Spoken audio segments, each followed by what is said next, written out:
Da história do software livre, né? Pelo menos eu comecei em 2000, faz 9 anos que eu estou brincando com essa coisa. E naquela época era muito necessário a gente brigar, no bom sentido, com o software proprietário. Era um momento que a gente tinha necessidade de discutir as questões de software livre, principalmente as questões de ideologia do software livre, porque o software livre ele ainda estava no momento que ele efetivamente não existia, né? Era uma coisa assim, meio acinzentada, era algo assim que as pessoas ouviam com desdém. Foi logo depois, aconteceram alguns fatos interessantes, por exemplo, foi quando o Steve Ballmer falou que o Linux era um câncer, né? Aquela coisa toda e tal, e enfim. Hoje eu não vejo mais o software livre com essa necessidade da gente pegar e ficar discutindo com a Microsoft ou com a Oracle ou com enfim, qualquer uma das grandes aí, se o software livre é bom ou não. E prova disso é que a gente está com a Oracle aqui dentro do evento, né? É uma coisa até interessante. A gente tem a Sun aqui dentro do evento e coisa do tipo e tal, e eu acho que mudou um pouco o cenário do software livre. Eu, durante esses anos todos, eu viajei aí para uma cacetada de países, eu acho que quase 25 países, e o software livre ele cresceu muito durante esses anos.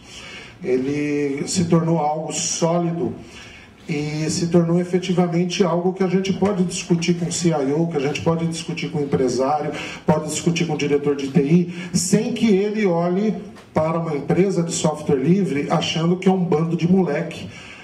Mesmo a gente sendo um bando de moleque, ele não precisa ficar sabendo disso, né? Mas discutir de igual para igual, né? Eu acho que a gente chegou nesse momento. E eu acredito que vocês estejam aqui, inclusive, por causa disso, porque, poxa vida, ainda existe um pouco daquele medo, poxa, como é que eu faço software livre, como é que eu ganho dinheiro com essa coisa? Isso, na verdade, existe desde quando o software livre começou a ser software livre, né? Mas eu vou ganhar dinheiro com uma coisa gratuita, coisa do gênero e tal, vai, você pode ganhar dinheiro com isso, tá bom? Não tem muito segredo, tá? É uma coisa assim que vocês vão falar, mas eu vim aqui, eu fiquei 1 hora aqui para assistir isso. Pensem o seguinte, pelo menos vocês saíram daquela muvuca lá, tá certo? Estamos combinados? Então vamos lá. Bem, quem não me conhece, meu nome é Paulino Michelasso, eu sou diretor da Fábrica Livre, uma empresa livre especializada em ferramenta de gestão.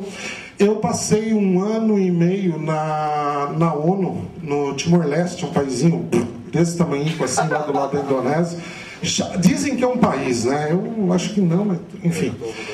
Desenvolvendo software no Ministério da Justiça. Nós desenvolvemos um software bem bacana que gerenciava toda a estrutura, gerencia toda a estrutura do Ministério da Justiça do Timor, desde os processos, desde os inquéritos que são feitos na polícia, os prisioneiros das prisões e assim por diante. Foi uma ferramenta muito bacana, desenvolvida em PHP, com banco de dados MySQL.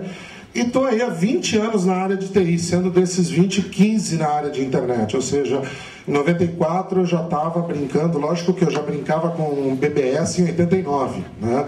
Mas a internet chegou no Brasil em 95, em 94 eu já tinha aí algumas ações fora do Brasil, eu já estava começando a brincar com esse tipo de coisa, tá certo?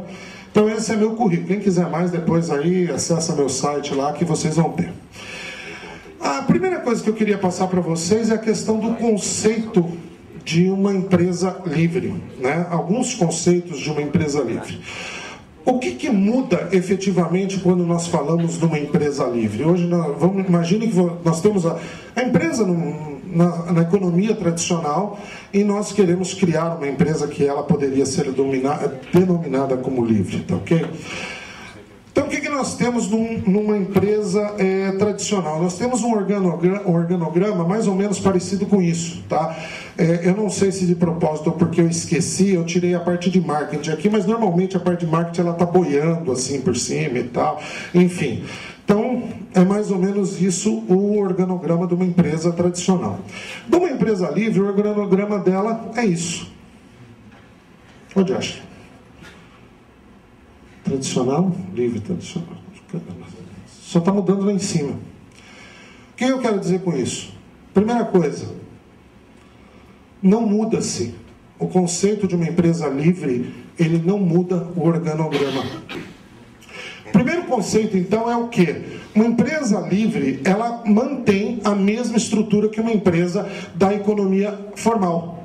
Ela tem que ter administrativo, ela tem que ter financeiro, ela tem que ter pessoal de engenharia, ela tem que ter pessoal de produção, ela tem que ter todas as mesmas coisas que uma empresa tradicional tem. Então não pensem vocês que vou montar uma empresa livre e eu vou conseguir fugir à regra da economia tradicional. Você não vai. O Google não muda, mesmo ele tendo diferenças das pessoas e outras coisas mais, ele tem que ter financeiro, ele tem que ter administrativo, tem que ter logística, isso, aquilo, outro. Acabou, conversa, tá certo? Muito bem, seguindo a história. As pessoas tradicionais que trabalham numa empresa tradicional, como é que é? É aquela maçaroca de gente, né? E eu tenho Deus lá em cima. Não é assim? Então Deus fala, pessoal, façam isso. Aí vai todo mundo lá fazer aquele negócio.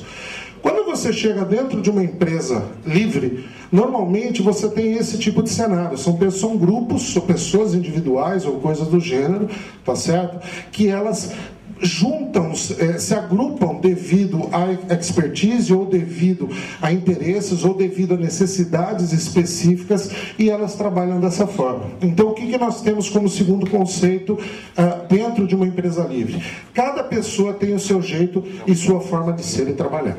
Isso já começa a ser diferente de uma empresa tradicional. Porque você chega numa empresa tradicional, qualquer uma delas aí, uma multinacional ou coisa do gênero, você tem uma hierarquia, você obrigatoriamente tem que atender essa hierarquia, tá certo?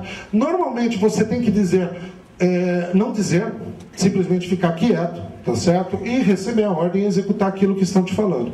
Normalmente, devido ao modelo do próprio software livre, dele ser aquela coisa colaborativa, de ser aquele formato onde o conhecimento é partilhado e compartilhado entre todos, o que acontece? Você tem grupos e você tem pessoas com expertise diferentes trabalhando de formas diferentes dentro da mesma empresa. Seria mais ou menos como pequenas células dentro de cada uma das empresas. Tá certo? Muito bem. Aí nós passamos para a questão do conhecimento, que é algo extremamente importante e normalmente é o grande valor que uma empresa tem. No caso da empresa tradicional, o que nós temos? Nós temos o conhecimento que ele é fechado, ele fica armazenado dentro daquela empresa, tá certo? O cérebro do cara fica todo amarrado, ele com aquela cara de frustrado acaba explodindo. É isso que acontece normalmente dentro de uma empresa tradicional. Já no cenário de uma empresa livre, nós mudamos esse conceito, onde o conhecimento ele é aberto, aquele conhecimento ele é partilhado, ele é expandido para todas as pessoas, tá certo? Dentro e fora da empresa. O profissional fica feliz e você acaba recebendo dinheiro por isso, tá ok? Então o que nós temos aí com a questão do terceiro conceito? Que o conhecimento traz satisfação. Essa satisfação, ela não é única e exclusivamente para o profissional. Essa satisfação é também para a empresa, que no caso seria grana, tá ok? Tudo bem até aí, pessoal? Tranquilinho? Então vamos lá. Existe um conceito que eu chamo de retroalimentação, que isso é diferente dentro das outras empresas e dentro das empresas tradicionais. O que é a retroalimentação? Nós temos então a empresa, tá ok? Essa empresa, ela possui profissionais, esses profissionais eles desenvolvem um determinado software, tá ok? Fazem o desenvolvimento desse software, colocam esse software para a comunidade e esse software, ele acaba o resultado retornando para dentro da empresa. Então, essa retroalimentação, ela obrigatoriamente acontece dentro de uma empresa de software livre, o que não acontece dentro de uma empresa de software proprietário. Por exemplo, se eu pegar o meu iPhone ali e tentar descobrir a retroalimentação do iPhone, não existe. Porque efetivamente é um projeto que saiu de dentro da cabeça do Jobs, que ele contratou, ele tem meia dúzia de ótimos designers que criaram um determinado produto sem querer saber a informação do mundo externo. Isso é muito diferente dentro de uma empresa livre. E isso, quer queiram vocês ou quer não, é obrigatório dentro de uma empresa livre, tá ok? Para que a gente entenda um pouco mais sobre isso, o que nós temos então? A empresa desenvolve uma solução. Os profissionais da empresa participam da comunidade daquela solução, a comunidade faz o feedback da solução, tá ok? E no final a empresa aproveita o feedback para ampliar a solução final. Então imaginem o seguinte, vamos dar um exemplo que nós temos dentro da empresa. Nós temos profissionais que trabalham, são pagos para trabalhar dentro da nossa empresa, e esses profissionais eles têm um período da semana que eles podem trabalhar por conta em projetos próprios. Certo? Então nós incentivamos os nossos profissionais para que eles façam alguma coisa de projetos próprios. O mais interessante é o seguinte, por exemplo, nós temos um profissional que ele trabalha com desenvolvimento de extensões para uma ferramenta de gestão chamada Joomla.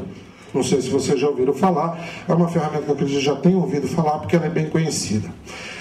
Esse profissional ele resolveu desenvolver uma extensão para o Joomla, tá? Para administração de contratos e coisa do tipo, e ele usa uma parte de um conjunto de horas por semana para poder trabalhar com esse componente, e a outra parte de horas ele trabalha no fórum. A gente chama isso de trabalho porque efetivamente é um trabalho, respondendo pergunta de usuário, dando feedback para o usuário, ajudando usuários de outras coisas que não tem nada a ver dentro da comunidade em si. Aí vocês vão pensar, poxa vida, mas vocês pagam para o cara ficar na internet batendo papo num fórum? É isso que a gente faz. É uma coisa, até certo ponto, meio difícil das empresas tradicionais compreenderem. Por que a gente faz isso? A partir do momento que esse profissional nosso está fazendo aquilo, o nosso nome, o nome da nossa empresa, ele acaba sendo conhecido, ele acaba sendo referência e nós acabamos recebendo solicitações de serviço por causa disso. Tá ok? Então, se a gente pegar aqui as vantagens da retroalimentação dentro de uma empresa, o que nós temos? Primeira coisa, o compartilhamento do conhecimento. Nós temos uma pessoa nossa dentro da empresa que nós pagamos para que essa pessoa pegue aquele conhecimento e compartilhe com os outros, inclusive desconhecidos, com outras empresas e assim por diante. Nós temos algo também que nós recebemos como vantagem, que é o marketing barato. Porque, efetivamente, o que acontece dentro da comunidade? A comunidade fala, a gente solta numa determinada extensão, foi fulano da empresa X que fez, foi fulano da empresa Y que fez, e assim por diante, e a gente acaba se tornando falado. Tá? Um grande exemplo disso é que nós fizemos um evento sobre ferramenta de gestão na semana passada em São Paulo, e o nosso PageRanking dentro do Google, da empresa, saiu de um número, sei lá de quanto, e subiu 12 ou 14 posições. Ou seja, é um marketing barato para ser desenvolvido dentro de uma empresa. E o melhor de tudo, que não é um marketing comprado, porque a gente não faz aquela aquisição de um determinado marketing. Eu não contrato o Ronaldinho para poder fazer um comercial, eu não contrato a Gisele Bündchen para poder fazer um comercial. Não, eu tenho pessoas que estão falando sobre a minha empresa e normalmente falando bem. Eu ainda não tive ninguém falando mal, por enquanto, né? Graças a Deus. Nós temos a redução do tempo de desenvolvimento. Quando a gente desenvolve uma extensão e coloca essa extensão como beta dentro de um fórum ou dentro de um repositório, os usuários começam a utilizar essa extensão e começam a nos retornar o feedback sobre aquilo que nós fizemos. Ou seja, eu tenho condições de ter pessoas que estão fazendo teste, tá certo? Eu tenho pessoas que estão avaliando o meu software, eu tenho pessoas que estão dizendo se aquilo que eu estou fazendo está correto ou não, e mais do que isso, se eu estou direcionando os meus esforços para o caminho correto. É uma coisa muito interessante, tá certo? Por que disso? Quando você desenvolve um software, você tem o feeling que aquele software vai ser bacana. Ok? Você trabalha para que aquele software seja bacana, você coloca todo o teu conhecimento em cima de uma determinada solução, você contrata pessoas para desenvolver aquele software e tudo isso. Só que chega no mercado, o software se torna um fiasco. O que aconteceu no meio desse processo? Aí você fica com aquele trauma, aquela azia de falar, poxa vida, mas eu fiz tudo tão bom, eu achava que esse software ia ser maravilhoso, o que aconteceu? Simplesmente o software, por X ou por Y, ele não agradou as pessoas. Isso nós conhecemos N softwares na história do mundo, tanto proprietários quanto livres, que tiveram estiveram nesse cenário, estiveram nessa situação. Existem distribuições Linux que já desapareceram, ou distribuições que elas são utilizadas por uma equipe, né, de eu, mim, nós dois, né, uma equipe de 3, eu, mim, nós dois, e que estão aí cambaleando, e fica, mas é porque aquela distribuição é ruim? Não é porque ela é ruim, é porque o foco dela é muito diferente, ou extremamente específico para determinado tipo de pessoa. Por que vocês acham que o Ubuntu, ele tem todo o furor que existe por trás do Ubuntu? É por causa somente de marketing? Não é. Porque a Red Hat investe, bota grana em cima do projeto Fedora, quer queira ou quer não, para fazer uma baita de uma ferramenta. O pessoal da SUSE, até muito tempo atrás, antes da SUSE ser comprada pela Novell, investia em marketing. Hoje pouco você ouve falar, por exemplo, da SUSE. Tem alguém aqui que usa distro SUSE? Uma pessoa. Quantos? 2? Não precisa ficar com vergonha não, pode levantar a mão, porque eu usei muito SUSE na minha vida. E o Ubuntu aqui, quem é que usa o Ubuntu? Agora, por que vocês usam Ubuntu e não usam SUSE? Porque funciona? Olha, legal. Mas como é que vocês souberam que a ferramenta funciona? Em cima de testar a ferramenta. Instalaram um dia aquela ferramenta começou a funcionar. Pois não, amigo? Uma coisinha que eu também gosto bastante do Ubuntu é que a comunidade dá um suporte muito bom. Sim, a questão da comunidade. Pois é. Então esse tipo de coisa faz com que um projeto de software se torne bacana. É esse tipo de palavra que nós recebemos dentro da nossa empresa. Quando a gente faz um determinado produto, a gente recebe o feedback e esse feedback não é jogado fora. Esse feedback nós efetivamente aproveitamos para melhorar ou para corrigir a rota do desenvolvimento do software. Por isso que a retroalimentação é muito importante dentro de uma empresa de software livre. Tá certo? Na empresa de software proprietário você não tem isso. Você começa a ver isso agora. Algumas empresas de softwares proprietários elas estão fazendo isso, estão dando mais atenção, vamos dizer assim, às pessoas e às comunidades, tá? Para que elas tenham esse tipo de coisa. Ou vocês acham que aquele programa MVP da Microsoft ele é o quê? Nada mais do que isso. É pegar profissionais para que esses profissionais falem, meu amigo, isso aqui está ruim demais, entendeu? E aí os caras corrijam um pouco o negócio até conseguir lançar. Tanto que quem recebe cópias dos produtos efetivos dessas grandes empresas antes do público normal, vamos dizer, de nós humanos aqui, né, ou não tão humanos, são essas pessoas que elas vão dar o feedback. E isso obrigatoriamente acontece dentro de uma empresa de software livre. Tá certo? Muito bem. A gente já falou aí da empresa, de qual é a visão nossa de uma empresa, quais são os conceitos de uma empresa de software livre, tá ok? E eu quero uma parte que eu acho que vocês têm muito interesse, que não é o pulo do gato, tá ok? É a questão do mercado. Existe mercado para uma empresa de software livre? Será que efetivamente existe ou eu estou aqui viajando na maionese? No dia 23 de junho, ou seja, o FISE começou no dia 24, né? Um dia antes do FISE começar, eu encontrei essa notícia que eu recebi num RSS. Aumenta a adesão das empresas software livre, aponta o IDC. Quer queira ou quer não, o IDC mesmo com aquelas puxadas que já teve aí de outras empresas e tal, ainda é um instituto considerado sério, né? E eles dizem o quê? Que na Europa, né, 9% das empresas que possuem mais de 50 funcionários são consideradas médias empresas, tá certo? Pequenas empresas, né? As micros são para baixo de 50%, elas já usam aí alguma aplicação de back-office de código aberto, e 7% usam software livre de CRM. Ou seja, isso agora, no dia 23, eu poderia ter colado umas 10 ou 15 mensagens aqui, não era esse o foco, porque senão a gente ia ficar aqui até às 5 horas da tarde e vocês precisam ver o presidente, tá certo? Muito bem, só que isso aqui tem um problema muito grande, que é este aqui, que é a continuação daquela matéria.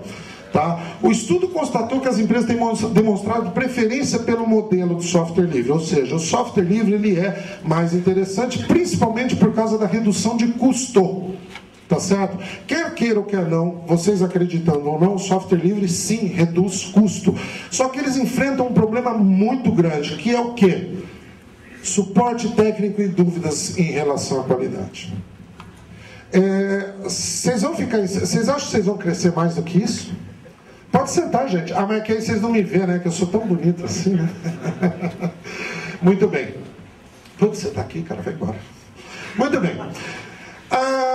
Isso aqui é fato. Quando nós montamos a nossa empresa, nós tínhamos um problema sério, que era quem é que vai vai dar garantia daquele serviço. Tá ok? Nós trabalhamos com determinadas ferramentas e a pergunta era, quem é que suporta essa ferramenta? Isso para nós foi um medo, mas ao mesmo tempo foi o pulo do gato para a gente conseguir abocanhar o mercado que a gente tem hoje. Por quê?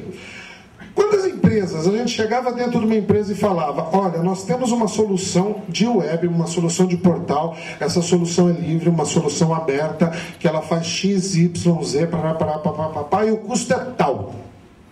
Aí o cara se coçava, né? Porque o cara falava, poxa vida, eu tenho 20 mil, o cara da outra empresa me pediu 50, e ele está me pedindo 15 para fazer, pô, eu ainda vou economizar. Aí ele vinha com aquela pergunta, quem é que dá suporte nessa ferramenta? Puxa vida, né? E agora, o que a gente faz? Nós invertemos o processo. Nós chegamos para essa empresa e falamos, olha, nós damos o suporte a essa solução. Ah, mas como é que vocês dão? Nós temos esse expertise assim, assado, e assim, assado. O cara falou, poxa, dá para fazer. Lógico, o primeiro projeto foi muito difícil da gente convencer a pessoa que nós éramos bons efetivamente, que a gente conseguiria dar suporte. Depois nós começamos a utilizar os nossos clientes antigos como garantia dos projetos novos. Foi isso que aconteceu no nosso caso. Então, uma história que, abrindo um parênteses para explicar bem isso.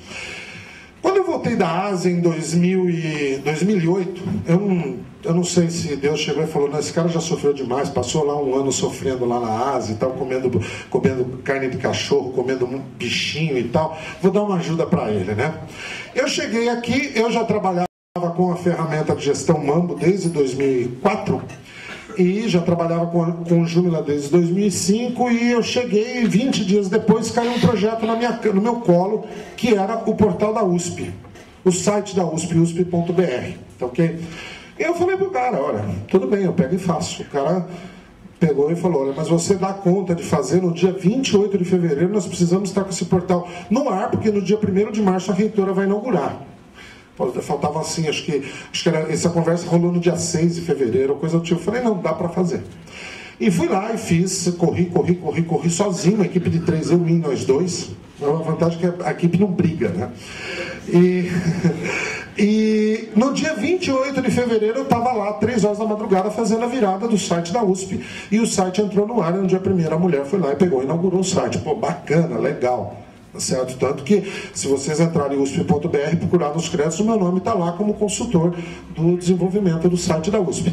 Isso me deu uma força muito grande, porque depois que você faz um site da maior universidade da América Latina, uma das 100 maiores do mundo, pera lá, esse cara acho que sabe um pouco do que está fazendo. Quando chegou no segundo cliente, o que eu fiz? Eu falei, olha, meu amigo, estou querendo contratar uma pessoa assim, assado, tal. Você pode fazer? Eu falei, posso fazer sim. Mas você já trabalhou com isso? Você já fez algum projeto e tal? Eu falei, eu já fiz o portal da USP. O cara pegou e foi lá, passava o link, o cara olhava, não, o nome do cara tá aqui, meu, o cara é bom, né? E assim foi. Só que como é que eu cheguei neste nível? Eu trabalhava com a comunidade desde então, desenvolvendo, trabalhando, respondendo, desenvolvendo tutorial e assim por diante. Não nasceu do zero, obviamente, nasceu de um conhecimento prévio que eu já tinha, e eu cheguei nessa situação, tá? Então nós começamos a nós mesmos oferecer o suporte para os clientes, tá certo?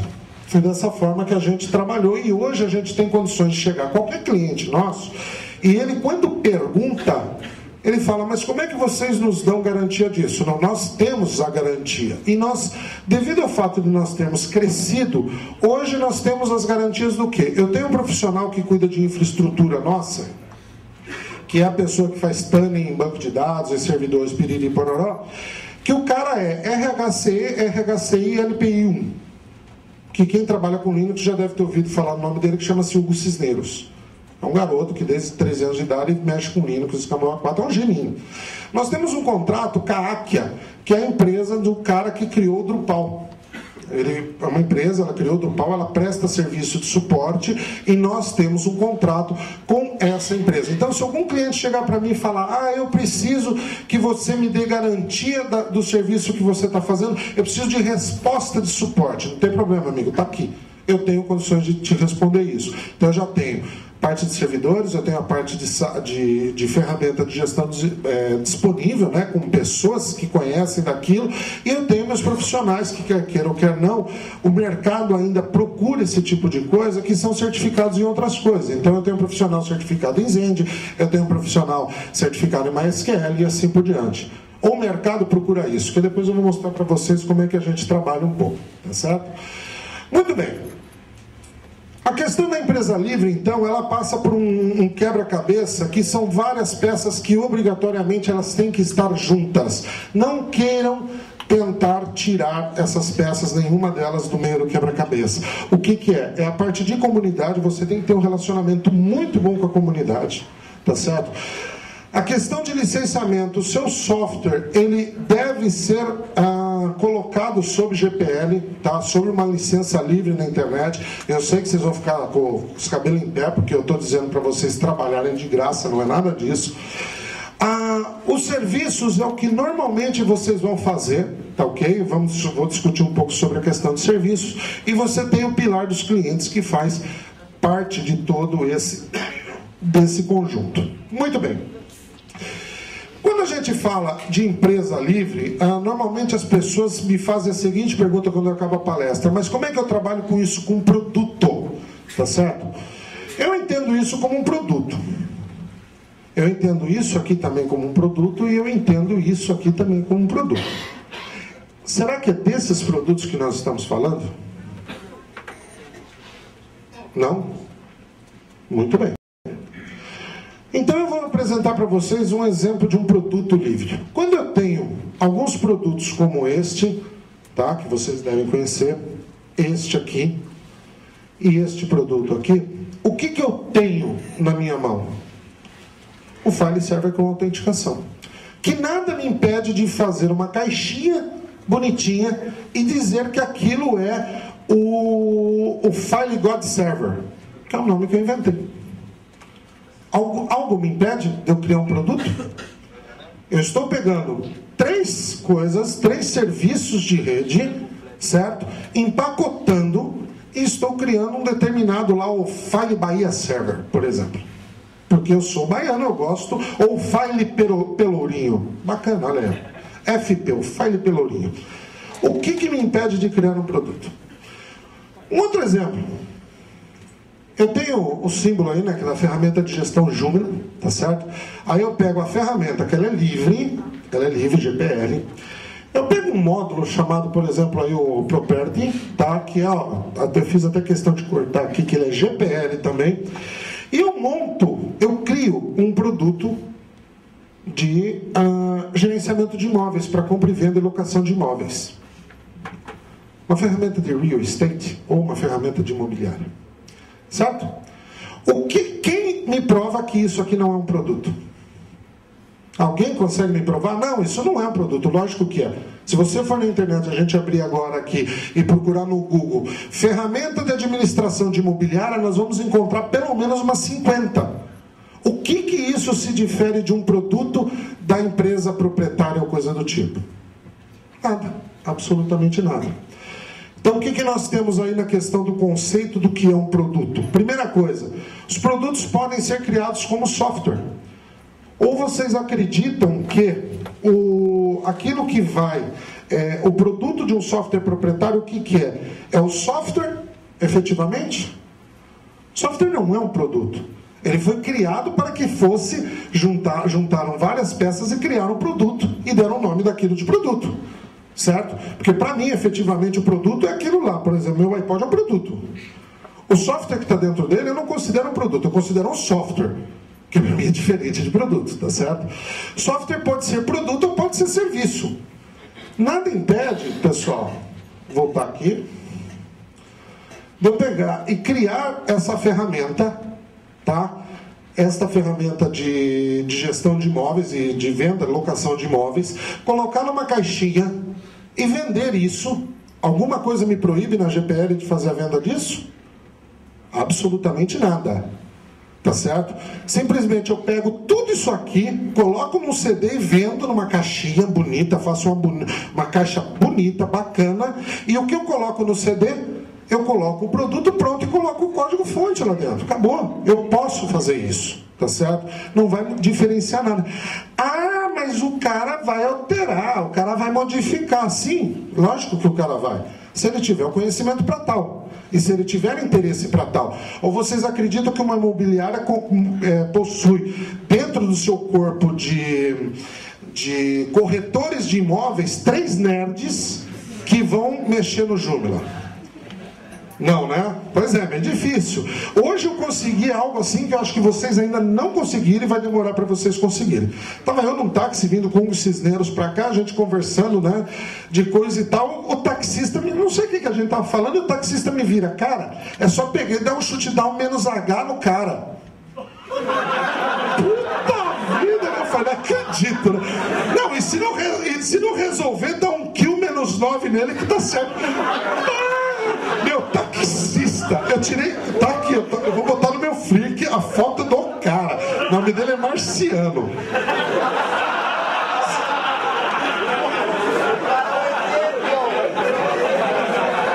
Vocês estão rindo? Eu tive a pachorra de tirar a foto da licença dele. Tava lá, Marciano. Eu falei, só podia ser, né, meu? Não é possível.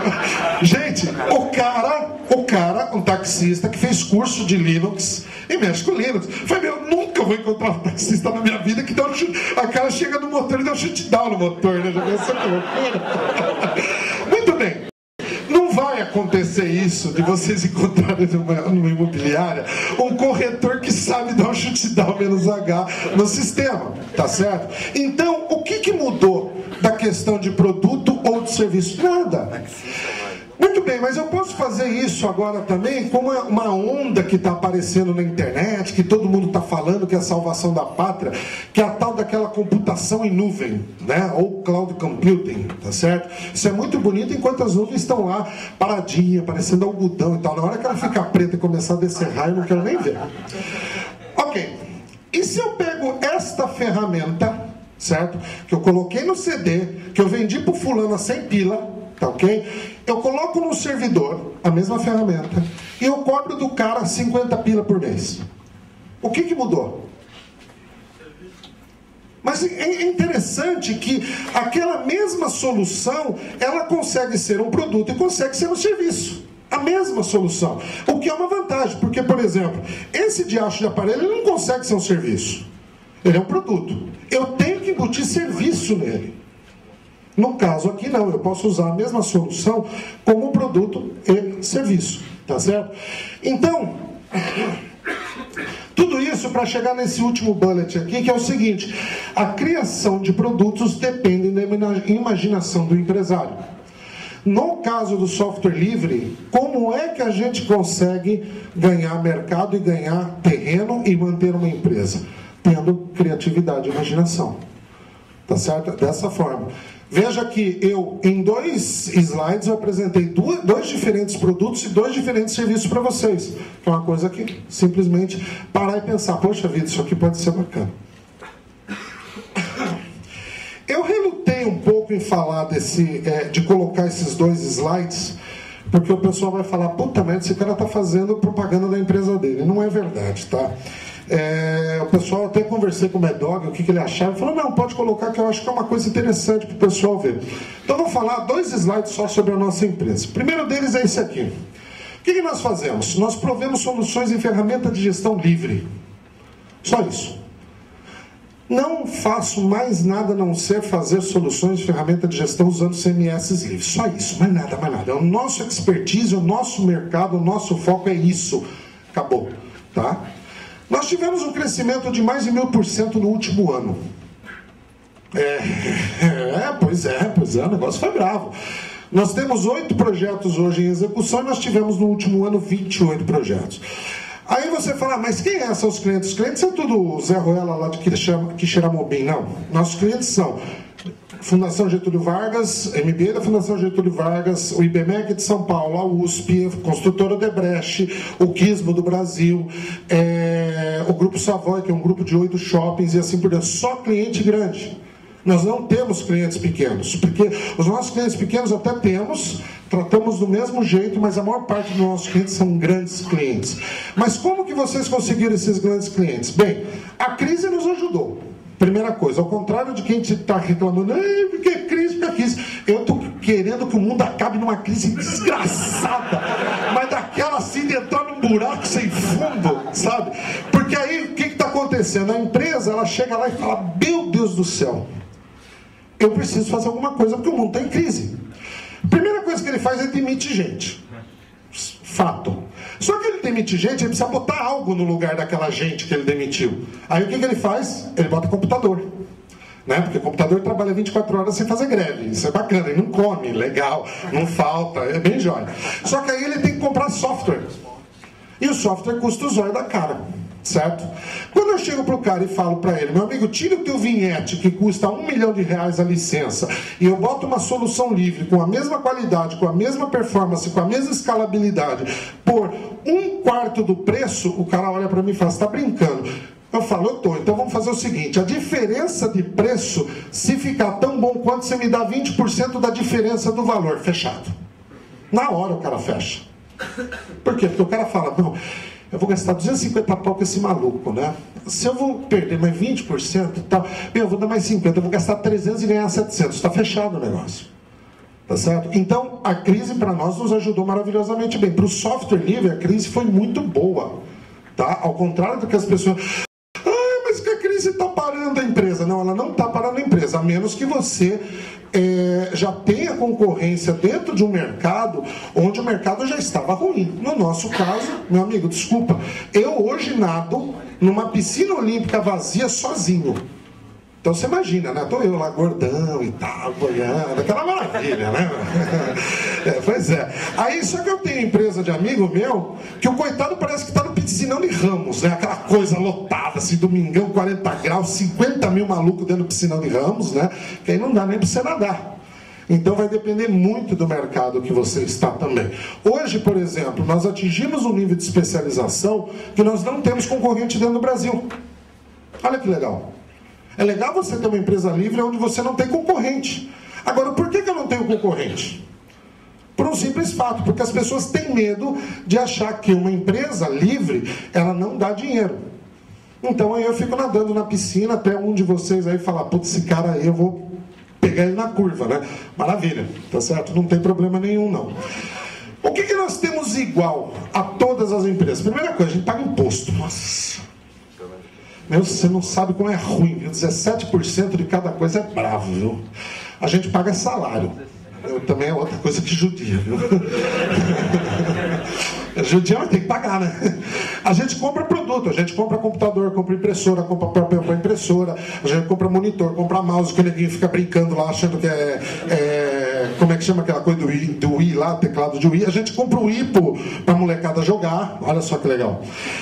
A gente usa serviço de telefonia, usa serviço de eletricidade, de água, de luz, quer dizer, tudo igual. A gente paga contador, é um saco também.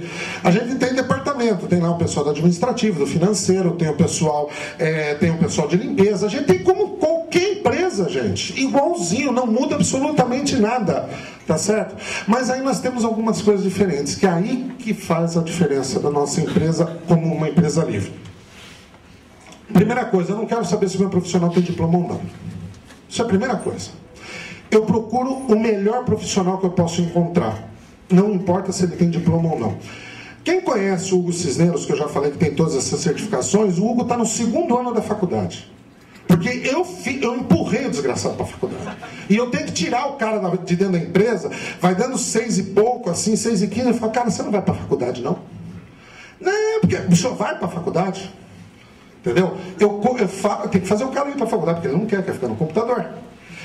Eu não quero saber se o meu profissional ele tem 30 certificações ou se ele é uma ameba de 2 neurônios. Não é isso que eu quero aquele profissional que efetivamente sabe fazer. Por exemplo, quando vocês veem anúncio de estagiário, eu vou falar um anúncio de estagiário clássico para vocês. Precisa-se de estagiário para trabalhar na empresa X com os conhecimentos de PHP, MySQL, Java, orientação, objeto, banco de dados, Linux, não é isso? Quando a gente coloca anúncio de estagiário na internet, precisamos de estagiário para a área de desenvolvimento. Necessários os conhecimentos de ler e escrever bem o português. Saber HTML. Ponto. Ué, que estranho, né? Que diferença. Gente, aí a gente fala, olha, se você se interessou pela vaga, né? O cara fala assim, que estranho. Se você interessou pela vaga, mande uma mensagem no endereço tal. A gente não pede currículo, porque estagiário não pode ter currículo. Porque se o cara tem currículo, o cara não é estagiário, gente. É básico. É uma questão lógica, né? Pois é. Aí nós contratamos uns tempos atrás, estagiário a gente tem uns 4 ou 5 estagiários na empresa, a gente pegou uma menina, que ela em 3 meses a gente teve que tirar ela de estagiária para programadora júnior. Porque ela entrou lá sabendo HTML, e agora a gente promoveu ela agora, coisa de um mês, ela cuida de todo o suporte do site do Gizmo do Brasil, que é o maior blog de tecnologia de dentro do Brasil. Em 3 meses. A menina é assim, eu já amarrei uma bola no pé dela, porque eu falei, desgraçado, você sair daqui eu te mato. Porque a menina é um espetáculo de pessoa, e a gente está tendo a alegria, a felicidade de encontrar esse tipo de pessoa. E se eu procuro uma pessoa que, certificado XYZ, eu não ia encontrar ela. Ela nem ia entrar dentro da empresa. Sabe, esse tipo de coisa. Então, nós damos valor efetivamente à pessoa como profissional que ela é. Eu acho que isso é muito diferente e isso cabe muito dentro de uma empresa de software livre. Dentro da empresa multinacional, se vocês querem emprego, até brinco pessoal, aqui nós não tem emprego, a gente tem trabalho. Emprego você pode fazer 2 coisas. Ou tu faz um concurso público e vai para o governo, que lá tu tem emprego, tá? Ou tu pega e tenta arrumar uma vaga numa multinacional, que lá tu também tem emprego. No nosso caso, a gente tem trabalho. É muito trabalho. Só que ao contrário, da maior parte da pessoa que você vai, por exemplo, para um emprego público, você fica 15 anos na mesma função, lá a gente sobe as pessoas muito rapidamente. Tá certo?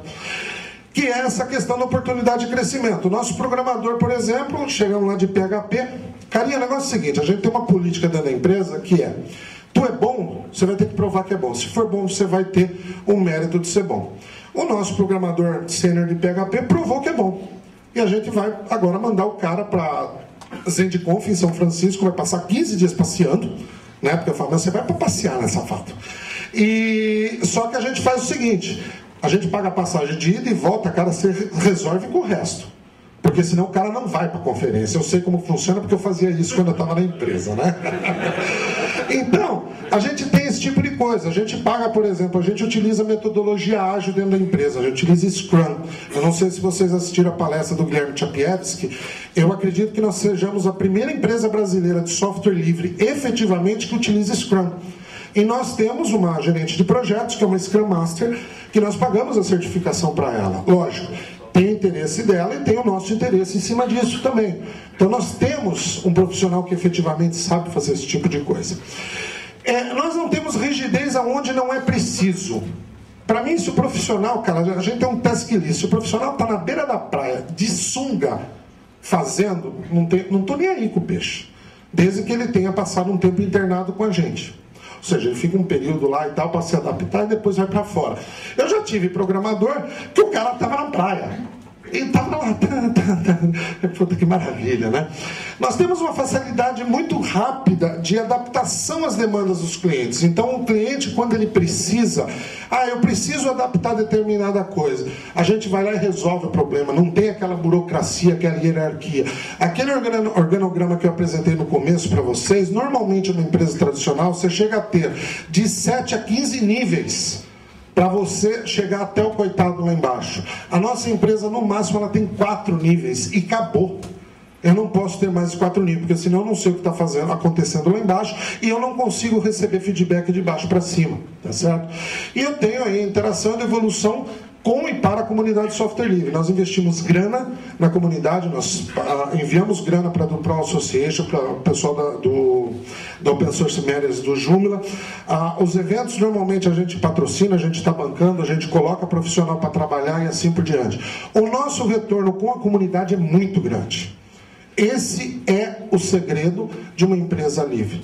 Não queiram inventar nada de diferente. Vocês têm que trabalhar com a comunidade de software livre. Ela é aliada de vocês e não é contra vocês. Tá certo? Muito bem, para finalizar, não sei nem quantas horas eu tenho aqui ainda. Nossa, o cara fala, hein? Cacete. Vamos lá. Só para finalizar a brincadeira. Não vim aqui para dar receita de sucesso para ninguém. Não escrevo livro de autoajuda. Eu acho, inclusive, que o cara que tem... tanto a pessoa que lê o livro de autoajuda como a que escreve, as duas precisam de ir para o psicólogo. Básico. Tá? Por exemplo, uma vez eu li um livro de um cara... ganhe dinheiro, como é que era? Não sei, seja uma pessoa de sucesso em X tempo. Aí eu fui procurar quem era o cara, né? Onde eu fui no Google. Meu, o cara eu tenho mais referência no Google que o cara. Porra, então eu que devia ter escrito o livro, meu cara. É básico isso. Entendeu? Uma vez o cara... Não, porque você faz isso, aqueles cursos, né? Pra você se tornar um campeão em vendas, é isso. Tu é vendedor, bicho? Pô, eu já vendi... Tu vende... Meu, se você fosse um puta de um vendedor, tu tava vendendo, tu não tava inventando de fazer curso. Aí os caras ficam bravos comigo, né? Então eu não vim aqui para dar receita para vocês de sucesso, porque isso não existe. Ponto. Não acreditem nisso. O que eu tenho para dizer como empresário hoje, né? Nome chique, que são um monte de conta no banco para pagar. É o seguinte: procurem um mercado que vocês sejam bons. Eu sempre fui bom em internet, faz 15 anos que eu trabalho com isso, e eu sou apaixonado por ferramenta de gestão. Vocês têm que fazer aquilo que vocês efetivamente gostam de fazer. Tá? É diferente, pensem bem, é diferente as pessoas que fazem o que gostam das pessoas que gostam do que fazem. Tá certo? Eu acho que a maior parte de vocês gosta do que faz. Ok? Entenderam? As pessoas gostam do que faz. Eu não. Eu faço aquilo que eu gosto. É diferente. É muito diferente. Para mim, ir ao trabalho todo dia é um prazer. Eu acordo 5 horas da manhã, eu durmo 5 horas por dia, é um prazer eu ir para a empresa. Todo santo dia. Adoro. Adoro o que eu faço. Sou apaixonado pelo que eu faço. Se eu tenho um mercado que eu gosto, eu tenho um mercado que ele não foi ainda explorado, eu apostei nesse mercado, eu achei que, poxa vida, esse mercado poderia dar futuro. O começo foi bravo, vocês não sabem a quantidade de conta que eu fiz, nossa, estou pagando a conta até hoje, tá certo? Vai dar resultado. Você tem que ser especialista em alguma coisa. Dentro da empresa nós não fazemos design. Nenhum. Nada de design. Nós somos uma empresa de web que não fazemos design. Por que nós não fazemos design? Porque ninguém lá dentro sabe fazer bola redonda nem quadrado. Então por que eu vou me meter em fazer algo que eu não sei? Bem, eu recebo os PSDs das agências, as agências enviam, eu tenho lá o Cut Master, que é o cara que recorta, é o Cut Master, né? O cara vai lá e recorta os PSD, monta e a gente programa por baixo. Nós não fazemos uma vírgula de design. Agora, vai procurar quem é que é bom em Drupal e quem é bom em Joomla no Brasil. Somos nós. Nós pintamos e bordamos em cima daquilo. Pintamos e bordamos. Por quê? Porque nós somos especialistas naquilo. Então, não tentem abraçar o mundo, porque vocês não têm braço para abraçar o mundo. Por mais gordo que vocês sejam como eu. Não adianta. Tá? Não adianta. Sejam especialistas em alguma coisa e sejam os melhores possíveis em cima daquele negócio. E a terceira dica: não acredite que o governo vai ajudar vocês, eles vão fuder vocês. Ponto. Funciona assim: tu vai tentar buscar financiamento, eles não te dão enquanto você não tiver 1 ano de empresa. Tu vai para um banco oficial, eles não te dão grana quando você precisa de dinheiro enquanto você não tiver 1 ano de empresa. Tu vai fazer qualquer coisa, não vão te dar dinheiro, porque eles pensam o seguinte: você primeiro tem que morrer. Se você conseguir ficar com a cabeça para cima da lama durante 1 ano, você é guerreiro, aí você pode receber. Entendeu? Fora isso... Tanto que nós... tivemos que, durante um bom tempo, ir na iniciativa privada, em banco privado, pagar juros absurdos, exorbitantes, mas os caras não davam, porque eu precisava de capital de giro. Então, acreditem no que eu estou falando, tá certo? Pessoalzinho, já aproveitar o meu grande amigo Douglas e toda a comunidade de Santa Catarina, eles vão fazer nos dias 28 e 29 de novembro vai ter aí o Open Beat 2009, 28 e 29, e no dia 26 e 27 o Congresso Catarinense do Software Livre. Bacana, tá? Esse aqui é muito legal, porque, pessoal, os Catarinas são bacanas, tá? Os Barriga Verde são jóia, mas o Open Beat é mais legal ainda, porque é você de sunga com o laptop na areia. Gente, é surreal. Porque vocês conseguem imaginar o Mad Dog de bermudão com laptop na areia? Eu já vi isso. Ele vai, todo ano ele participa, ele tira férias junto com a gente lá no Open Beat. Então, quem quiser ir, tá aí o convite, depois qualquer coisa é só pedir. Meu nome, meu endereço de e-mail, meu telefone, pode ligar e pode mandar e-mail, tá? Eu respondo, ao contrário de outros caras aí. Eu não sou aquele empresário difícil, né? Porque também eu não sou Antônio Emílio de Moraes, né? No dia que eu for, quem sabe, tá certo? Eu não sei, eu acho que eu devo ter aí uns 3 minutos, 4 minutos de pergunta. Alguém tem alguma pergunta que gostaria de fazer? Pois não, meu filho. Não sei se vai dar pra ouvir, que eu tô meio rouco, tá? Tá ouvindo que a gente fala junto. O Lula fala assim também. Companheiro. Eu entendi como fazer para ganhar dinheiro fazendo produtos especializados. Por exemplo, um cliente chega, eu quero exatamente assim, você faz para ele e vende para ele. Mas no caso, se eu fizesse algo mais abrangente, tipo um software de edição de vídeo ou um jogo, assim, minha empresa fosse de jogos, como é que eu ganharia dinheiro com software? Muito bem. Eu vejo o seguinte, se você vai fazer, por exemplo, um software de edição de vídeo, ou se você vai fazer um software de jogo, você vai ter que ter grana para dedéu, tá? Porque você, por exemplo, competir com o Final Cut, que é a ferramenta da Apple para edição de vídeo profissional, cara, tu vai ter que ser muito bom, porque a ferramenta é excepcional. Tá? Para você fazer game, seja qualquer tipo de game, é um mercado complicado também. Veja você um exemplo, um exemplo que eu acho interessante na parte de games é o seguinte: a ID Software, que fez o Doom, o famoso Doom, glorioso Doom, depois fez toda aquele monte aquelas coisas deles, eles começaram desenvolvendo Doom e venderam como shareware. Foi assim que eles começaram. O começo da ID Software foi desse jeito. Eles venderam, tanto que toda a série do Doom, ela era vendida como shareware, sempre foi. Você simplesmente baixava da internet, né, na época BBS, pegava no CD do vizinho, coisa do tipo e tal, e você você usava um conjunto de fases e você no restante você pagava. Eu não sei se o mercado para você desenvolver uma aplicação tão complexa como é um videogame, como é um game, ou como é uma ferramenta de edição de vídeo, o quanto ela cabe dentro do modelo livre. Honestamente, eu não posso dizer isso para você, porque eu acho que são dois mercados muito complicados de se trabalhar.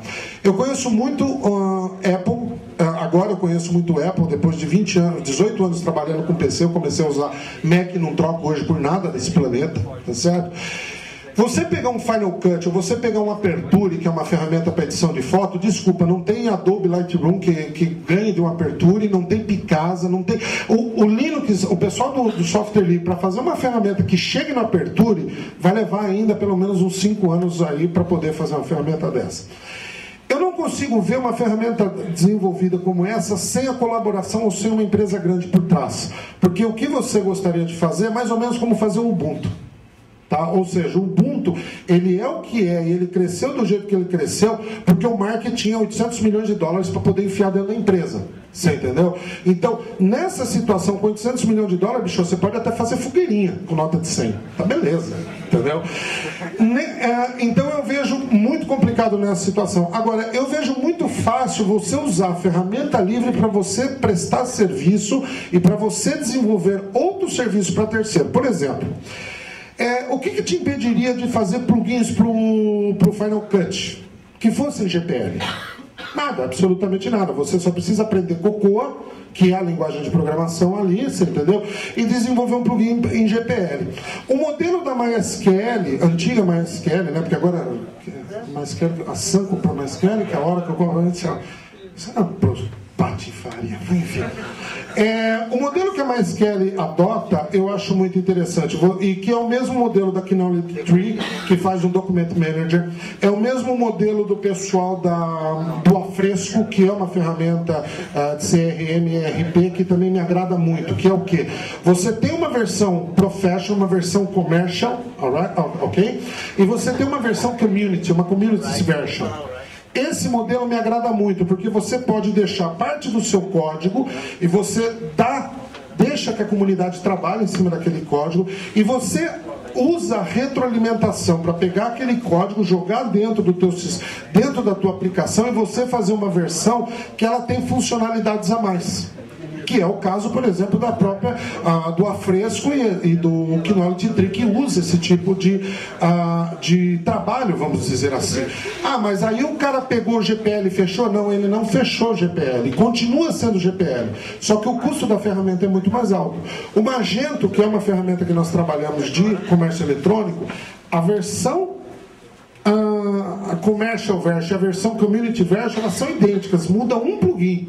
O preço da Commercial Version é a partir de $8.000. E os caras estão felizes da vida, estão ganhando dinheiro.